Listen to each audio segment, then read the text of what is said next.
Velkommen til 4. episode av Syn podcast. I denne episoden her så snakker jeg med artisten Kopi, Romantiko. Hun forteller litt om hva det navnet betyr selv, så jeg overlater det til henne. I denne episoden her så snakker jeg engelsk. Det hører du jo for så vidt med en gang du hører episoden da, men nå vet du det på forhånd nå. Det går som passe, men jeg tror og håper at du skjønner hva jeg sier.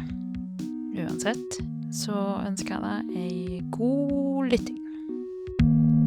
I'm always so stressed before interviews. It's like that. It's the same every time. Yeah, it is.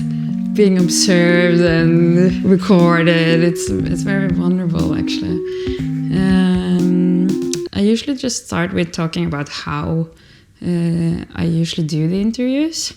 I like to call them conversations instead of interviews. Nice, yeah. Because I think it's much more valuable, to be honest. Yeah, that's true. And usually we talk about anything from creating to living and the human experience and whatever feels most natural, and I like to let the conversation just go in the direction it's most natural. So I guess it would be a natural starting point if you could just tell the listeners a bit about your work. So I should start off with my name, I guess. So it's Helena, but I go by Kopi Romantiko.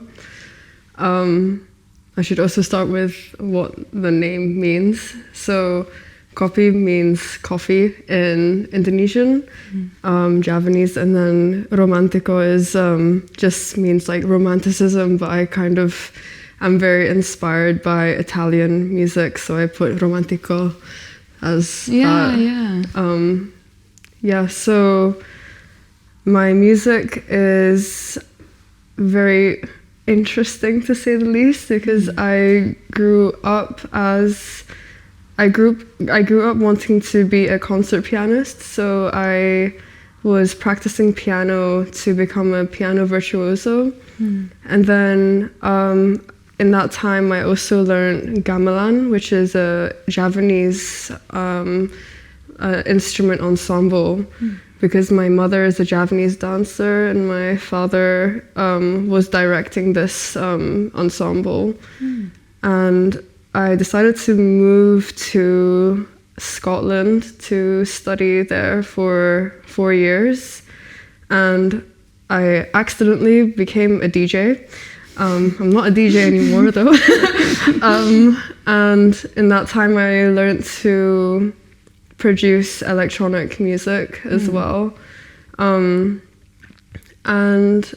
so I feel like my music is very much trying to merge like ritual traditions from Java, adding in a bit of romanticism, like Eastern European romanticism, with electronic music. So electronic music is a way for me to express everything that I've learned and kind of like almost advance music that way. Does that make sense? Yeah, it's just a form of expression for me though. I guess it makes it a bit freer, because that's something you learned on your own terms, because usually if you learn an instrument there's rules. Yeah. But when you figure out things as you go along, you can sort of learn from a more curious place, I guess. Yeah. So when you mix them together with the classical and the traditional, it makes a very complex expression, I think. Yeah. I really don't like rules. So that's Me exactly too. right. Yeah. I agree. There's one thing I like about them, and that's if someone tells me that I'm not allowed to do it in some sort of creative whatever it is. You shouldn't do this, they won't take you seriously, or you shouldn't do this because that's not how we do it, or whatever.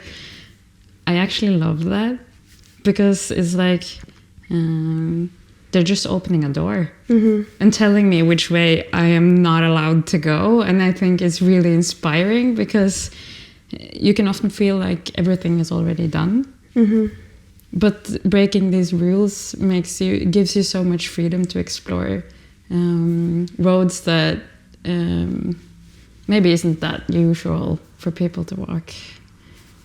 Yeah, I actually teach piano on the side. This is exactly what I teach my students, because if you follow the rules, you'll get bored and you'll stop doing whatever it is, that, like anything creative or anything of that sense. I think it's really limiting to just follow rules. Yeah, I totally agree. I think it stops the natural creative process, actually. Telling people what not to do while exploring an instrument. But I guess it depends where you come from. I've also heard people say that it gives them freedom to know that they can conduct the instrument perfectly if they want to, which makes them freedom to explore. So I guess it just depends what kind of human you are. Let's show anywhere else in your life the rule-breaking personality. Do you mean like where it shows anywhere else? Yeah. Everything about my life. Really? Yeah. So does it get you into trouble, or are you able to navigate? You have to be smart, I think. Yeah. There's rules that you would be stupid to break. That is like law, but stuff with anything creative, I see no point in trying to follow the rules, because why are there rules? That's why art exists, I guess. Yeah, I mean, if you think about all the composers and all the musicians that have actually done well in music, they broke all the rules, all the artists, and going against just academia in general. So yeah, I agree. It's the same in science and philosophy or whatever. So you're not, I guess if it was combined with being impulsive, it would be a problem then. Or are you impulsive? I'm impulsive. With my experience, I have to be impulsive in a smart way. Because I have been impulsive in the past, and it's not gone the right way, but I have to learn. So you just learned. Yeah, exactly. The human grown experience. Up and Yeah. So do you often travel to other countries with your work? Yeah. You do? Yeah. I think that was the dream, actually, to start traveling and just do my work everywhere, because I don't really feel like I'm in a place where I want to settle anywhere. I want to broaden my my horizons a little bit. So it makes sense, though. You don't want to be boxed in any kind of way, which reflects in life and art. So what did you study when you moved to Glasgow? So I moved to Aberdeen first, just because free education is great. Yeah. So I did music, BMUS there, and on the side I could pick. I think every semester I could pick like any subject I wanted. So I took literature for a while, Spanish, which I don't remember at all. It's there somewhere. Yeah, it's somewhere there. I've got a lot of mixed languages in my brain, so I think it's hard to retain anything else at the moment. Yeah, and you have to put them in the system. This one belongs here, and this one belongs here, and I think it. I mean, anyone can learn, I guess, but you can have a special kind of systematic brain that can make languages work when you know a lot of them, but it's really hard. Can you tell me about your creating process? So I use art as a form of transmutation, especially with my emotions and I guess life experiences. So if I go through something and I don't want to think about it, it's going straight into my art. And I noticed that certain emotions, usually the ones that are strongest are anger. It makes me extremely precise when I create. So I have different emotions that create different things. And sometimes when I have several at once, it kind of creates a masterpiece of life. But yeah, that's... But it's probably a lot harder to create as well. I think at this point it's muscle memory. Because I like to learn the foundations of what I am learning. So if it's like production or if it's even composing or improvisation, piano, vocals, stuff like that, I'll learn the basics and the foundations to an extreme. I'll be up. Like there used to be a point I'd be like, with piano, I was practicing sometimes like 16 hours in between like 2 days, and I just go and go and go and go, like no sleep. And sleep deprivation is also great for me. That's intense. Very extreme with that. And then so once I get that down, then it's like almost like a piece of cake. Then it's it's easier than speaking for me. So and personally, I find it easier to express emotions through art than exact words. Sometimes I use words as well, but so I guess if you know the techniques, it's easier. I just think that when you say that, when you have a complex set of feelings and then you make a really big piece, I think for me it sounds like it has to be a really hard process to get it out. But it actually surprises me that you say that you can just use your muscle memory and then you can just express it quite, I guess, with a flow or something. Exactly. It has to move like water. That's how I see it. Especially like just with any instrument, it's like it has to be almost like an attachment to your body, and then it just somehow the energy will just transfer immediately. Oh, it sounds wonderful. Yeah, it sounds great. It's fun. No wonder this is your what you live for and by and whatever. Yeah. So how do you feel about expressing these things in front of an audience? So in front of an audience is interesting because I went from an audience that would be like completely stagnant in front of me. So just if you think about like a normal piano recital, an audience would just sit there and watch you and observe. But with an audience for like more like performance art or I guess any like live show, they react to you. So I find that a lot easier because it's more communication more than anything else. It's not just you're just like playing and they're just judging you there. They're participating and not just observing. Yeah, that makes sense. Because you would guess that judging would be their position as long as they're quiet and not reacting in any way. Are you used to like big venues with a lot big audience or smaller audience? I've done both at this point. Since I grew up around big audiences because of my mother, a big audience doesn't actually scare me so much. It's more a smaller audience. I would actually guess that. Yeah. Because it's a lot more intimate. Yeah, and definitely. Especially when it's so personal as well. It must be more. You can see the faces and their reactions. Yeah, and, definitely. Yeah. But I guess it's more intimate experience as well, though. So I guess after you would feel more connection with the people in the audience. Yeah. I mean, I don't like to take it too personally. Like, I see it almost as an experiment almost.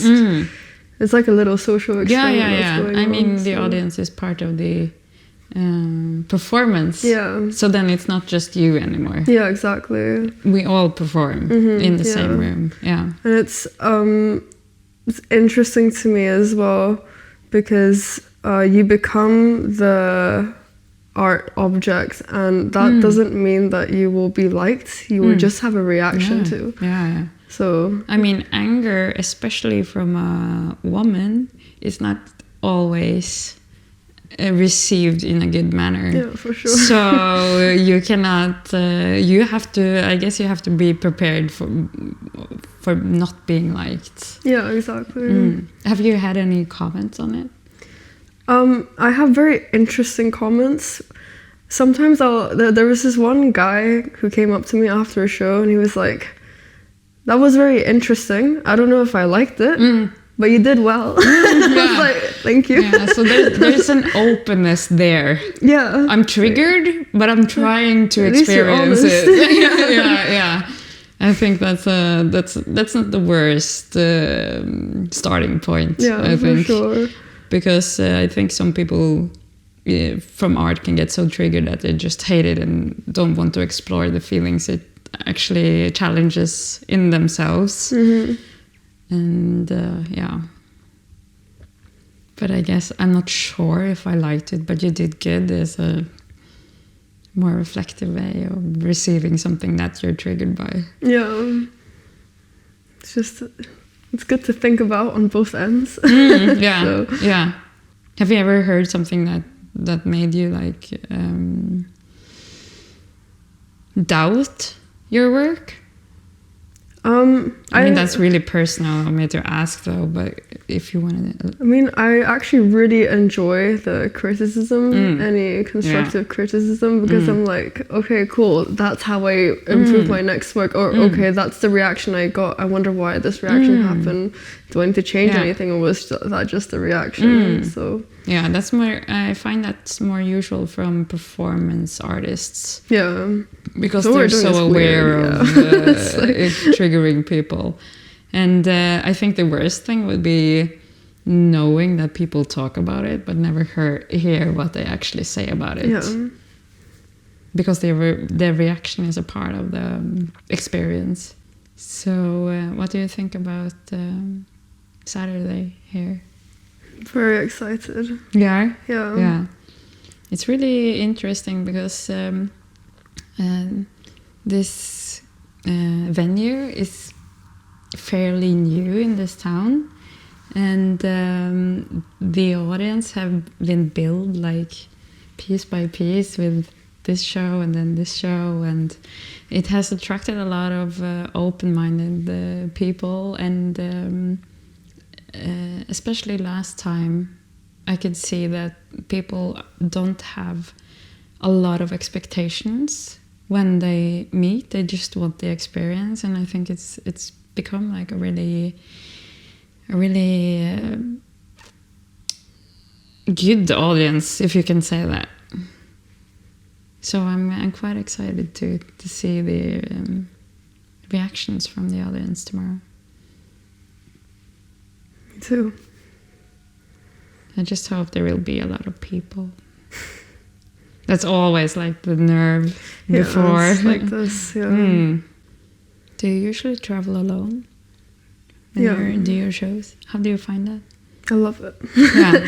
It's only my direction, and I get to go my way, on my time, on my terms. I think traveling with people is fun, but it's very stressful. Yeah, I can agree on that. So do you ever feel that any anxiety of being a woman traveling alone? At this point with my tattoos, I actually scare a lot of men. Yeah. Yeah, I've noticed every time I travel for shows, I'm covered up, and I get a lot of looks. I'll roll up my sleeves, and everyone looks away. Like, It's great. a good armor. Wonderful. Yeah. And I guess it also actually do express what they would meet if they tried to. So yeah, I love a face of disgust. I love it. It's super good. Yeah. Do you have any? If you want to elaborate on it, do you have any notion of where your anger stems from? I think my anger stems from not in the past not being able to communicate it properly. So immediately that will be expressed better in my art and my music. I mean, that was the first place I'd go anytime I was angry. Even as a child, I'd be like straight to my piano, you know.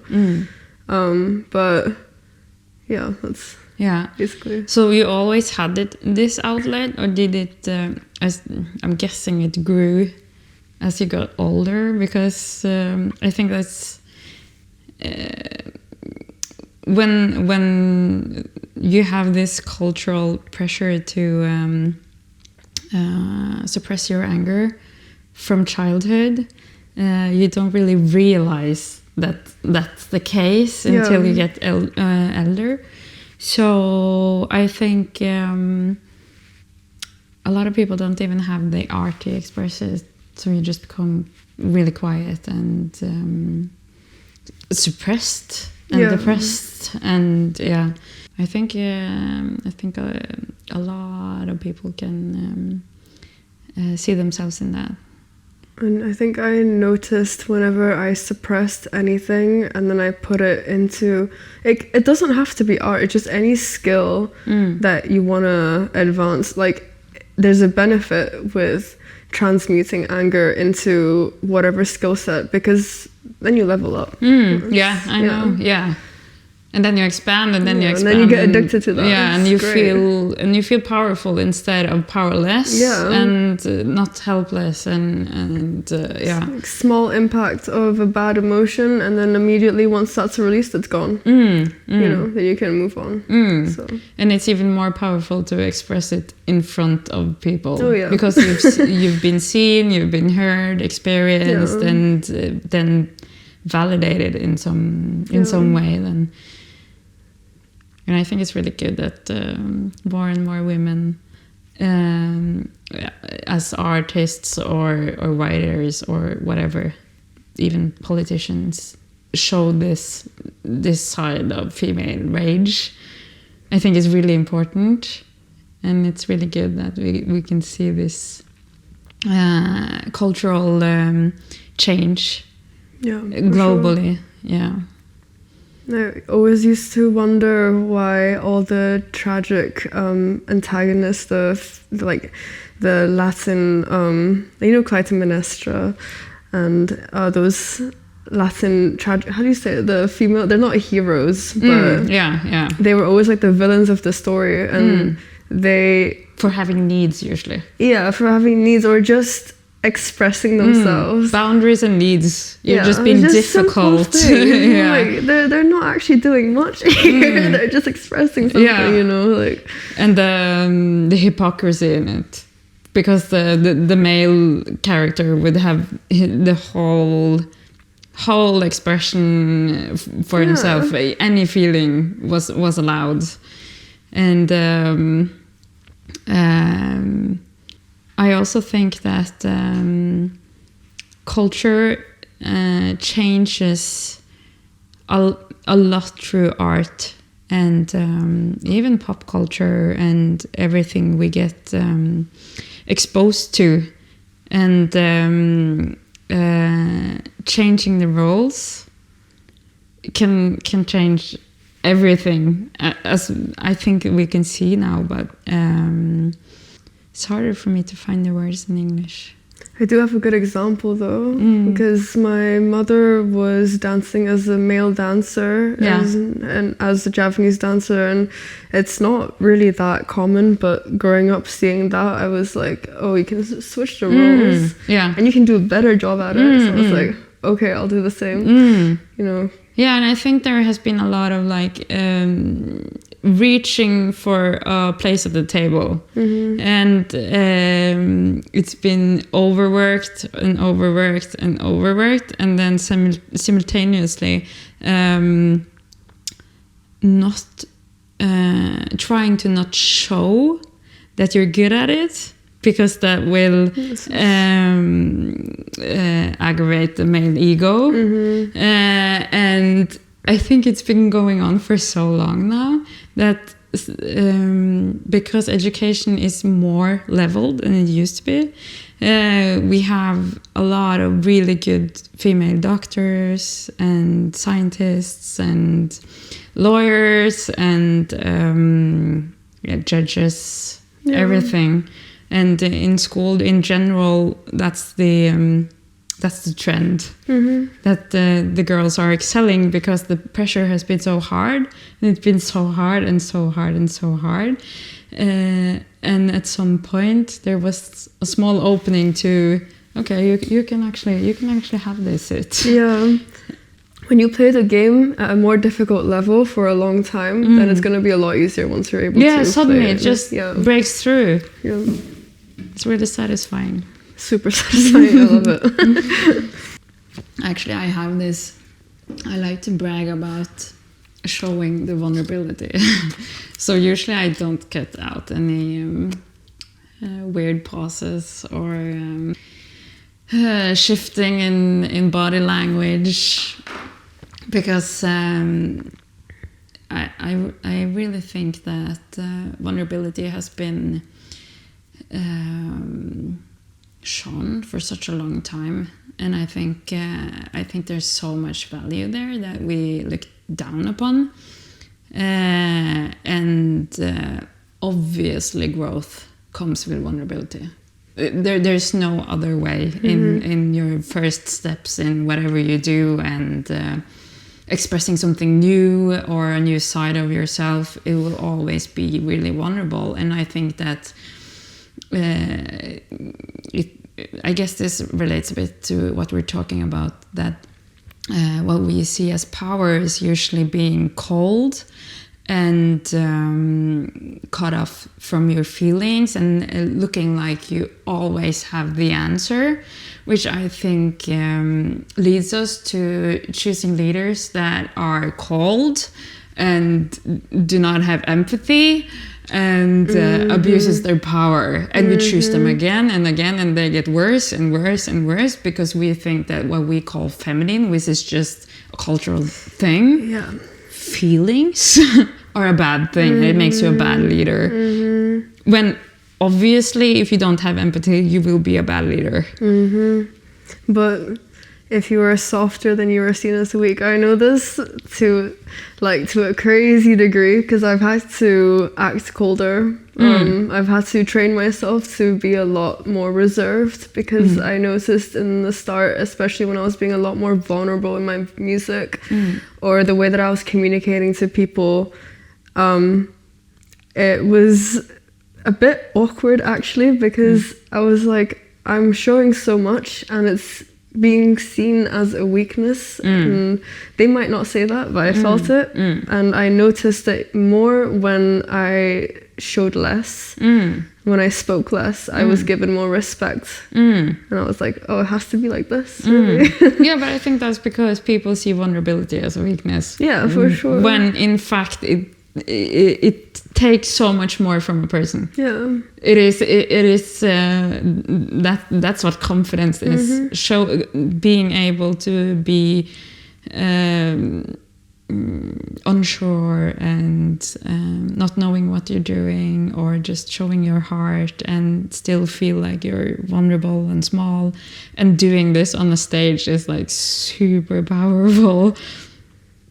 And not I don't think a lot of people are able to even do it or dream about doing it, because it's a lot harder. It's a humiliation ritual. It's a what? A humiliation ritual. It's worth it, but it takes a lot. It really takes a lot. Yeah, it takes a whole person. Yeah. And it's pure honesty as well. And I think I think that's when we create the best things as well. Yeah, it's very unfortunate. But I think like anger can also be vulnerable. Oh yeah. So it's not like you have to be soft or hard or whatever. It can be any honesty. Yeah. Is always vulnerable because it's true. Yeah. And whenever you get critiqued on your truth and who you are at your core, it hits you a lot harder than if you do a character. Yeah. Or a half-truth. Yeah. People will be projecting their feelings onto yourself, not a character. Yeah. That's very difficult. But once that's through, from my experience, then you can start to relax because you've said what you needed to say. Now it's done. Now you can move on. So that's kind of where I'm at now. My last few albums were pretty angry and pretty sad.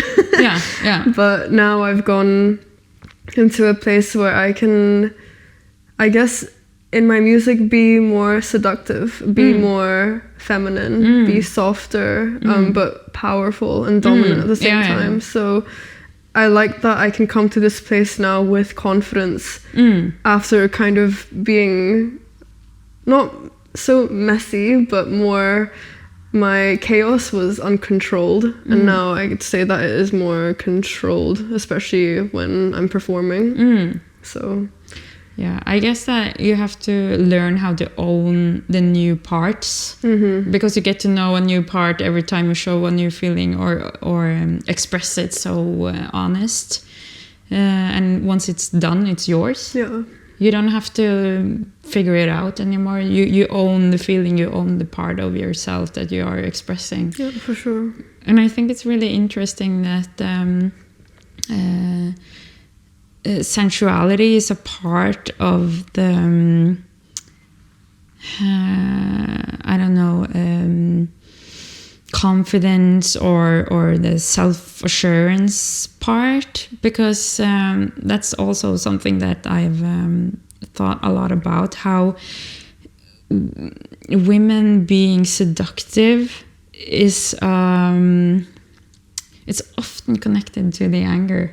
You have to get to know your anger first until you can own your sexuality. Yeah, it's control of your emotions, for sure. It's really nice because it's like once you deal with your anger, then you can understand your own sexuality after, because your anger is you expressing those emotions. After, like, sensuality is about controlling those emotions. So yeah, and owning it. Yeah. Because I think that if you're not allowed to be angry, you don't have any boundaries or needs. And sexuality is boundaries and needs. and it's greed and desire and all of this. Selfishness. Yeah. And you can do absolutely anything. That's like, you can be as feminine as you want in that, in that sector. Because what's feminine and what's masculine? We've been told that greed, lust, all of these things are not for us. Yeah, but it is. Of course it is, obviously. Yeah. And any sexuality is reciprocative. Yeah, I know what you're saying. Yeah, hard word. Reciprocate. I'm so glad that you're struggling with it too. That's really good. Not great English. It's not just me. Yeah. So there has to be an equal give and take. And then there has to be equal roles, and then there has to be equal boundaries and needs. Yeah. But I think with our history, we get most of the take, just saying. Most of the... Because of our history, we get most of the take. Yeah, yeah. Or taken. Yeah. So it depends how we see it, I guess. And And this is like at the core of rape culture, I think. This view that you're supposed to not want it until you are convinced enough or nagged on enough to say yes or half maybe. And then that's your sexuality being taken after you're convinced to not say no anymore. That is rape culture. Yeah, that's that's the definition of rape, actually. Can't define it better than that. So. I think that's why a lot of like great, even in pop culture, great women that are doing good are very sensual, usually. Yeah. Because you don't get to that point of expression without it. Yeah. You can't create without it, because sexuality is creation. And if it's suppressed, then I don't think you can do it, actually. Yeah, that's like feminine dominance, and some could argue it's like being masculine, but no, that's just being in control. Yeah. You know? And why should it be like masculine or feminine? Yeah, exactly. Then you get to a point where it's just like, okay, no, it's like you're defining it with genders. Yeah. No point. Yeah. And I guess that will get more reactions from the audience as well. Do you get any negative reactions for that? I actually would say the people closest to me will give me the negative reactions to that, because it's a bit of confusion, like where has this come from? Yeah. But people that don't know me usually support me on it, because I feel like my following is a lot of people, a lot of like-minded artists as well, like-minded just individuals that have the same beliefs as me. So it's nice that the more I progress with my art, the more they're like, oh, cool, same, you know? Yeah, because you're on the same kind of path or whatever, how I can express it. I mean, you attract people that like what you're doing. Yeah. And they're like-minded because they like what you're doing. Yeah. So yeah, that makes sense. It's super fun actually, because like I tattoo as well on the side, and I'll meet my clients and then I'd start working on music with them, because they're living a similar lifestyle to me. We have similar beliefs, and it's like, cool, I'm actually like, the people that follow my music or follow my art are actually kind of my collaborators as well, which is really cool, because they're like almost colleagues instead of like just people that listen to my music or like my art. Yeah, that makes sense. Yeah. I think that when you create creative environment around yourself, it usually just grows organically. Yeah, for sure. By connections and conversations, and then you're suddenly just in one. Yeah, it's great. I actually had an ex-piano student who is now getting a tattoo of me, and their girlfriend booked me for a show, and now every time I tattoo in Manchester, I would go and stay at their place. It's kind of fun. It's like, you know, like a chosen family. Yeah, that's good. I really hope that we can grow something like that here. That's, I think, the goal for us, and call it runs this place, and a lot of the audience as well have been looking for this. I mean, in a small town, it's usually, it's not the same as in Oslo, for instance. You can just look for your people and you find them. But in a small town, it's usually you have to build the scene. Yeah. And the conversations are a bit slower in the start. So the openness grows, but people are looking though. So you have to like be more patient, I think. I think it's better that way though, because you're like birthing people that are like-minded, because I don't think a lot of people know that they are on the same vibe until you have that conversation, it sparks a light in their brain. They're like, oh, okay. And then they'll come back, they'll circle back. So. Yeah, that's true.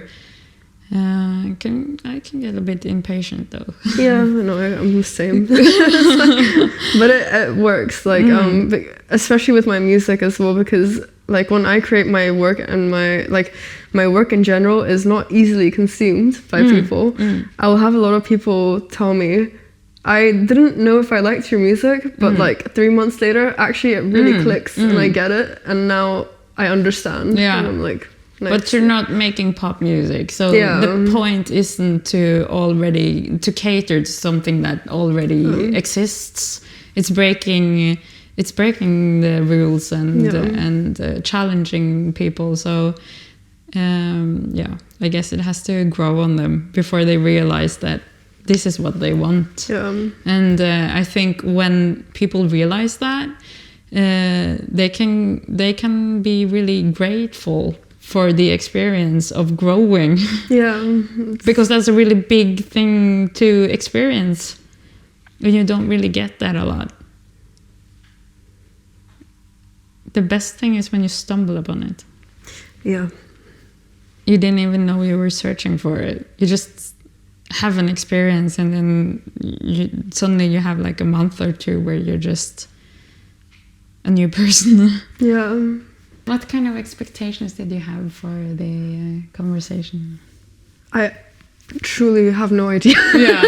Like, I was like, I'm just gonna come here and ask questions. Yeah. Because I think it conveys a bit that we don't have a really that we don't have structure. That's good though. I don't. You like it? Yeah, that's fine.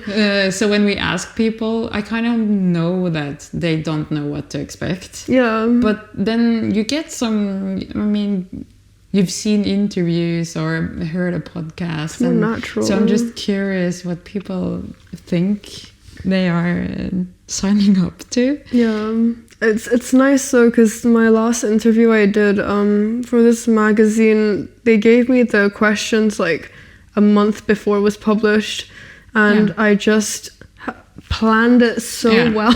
Yeah. I was like, this doesn't even sound like me. Yeah. It's so organized, like a A+ essay, and I was like, oh, that's really interesting that you've experienced the outer points of each type of interview then.